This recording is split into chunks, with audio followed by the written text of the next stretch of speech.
বরিশালের মাদকপাশায় কুপিয়ে হত্যা চেষ্টার প্রতিবাদে বিক্ষোভ ও মানববন্ধন।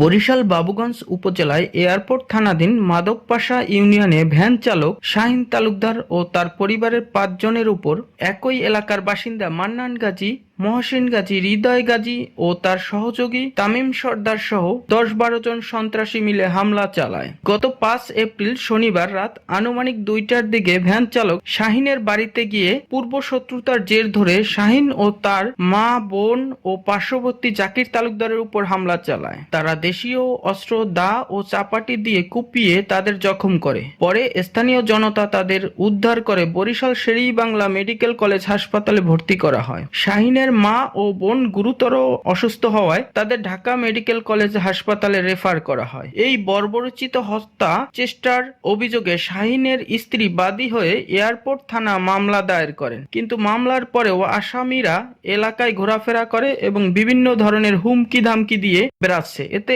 স্থানীয় মানুষের মধ্যে ক্ষোভ সৃষ্টি হয়েছে। তারা মাদকপাশা বাজারে বরিশাল বানারীপাড়া মহাসড়ক অবস্থান করে মানববন্ধন কর্মসূচি পালন করে। ফলে দুই পাশে তীব্র যানজটের এবং বিভিন্ন ধরনের ভোগান্তির সৃষ্টি হয়। প্রিয় মাদকপাশাবাসী, আপনাদের সন্তানদের, আপনাদের পরিবারের নিশ্চয়তা নিশ্চিত করানোর জন্য এই আন্দোলন। শুধুমাত্র শাহিনের পরিবার কুপিয়েছে সেই জন্য যে আপনারা আসছেন তা কিন্তু নয়।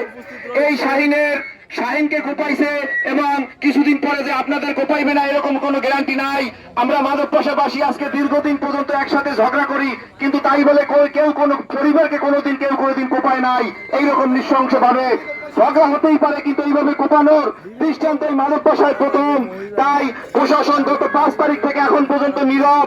পরে এয়ারপোর্ট থানার ওসি তদন্ত এসে উপস্থিত জনতাকে আশ্বস্ত করে আগামী 24 ঘন্টার মধ্যে আসামিদের আইনের আওতায় নিয়ে আসার হবে। ফলে জনতা রাস্তা থেকে সরে যায় এবং যান চলাচল স্বাভাবিক হয়। এস এম লিখন, নিউজ ডেস্ক, বিজলি টিভি।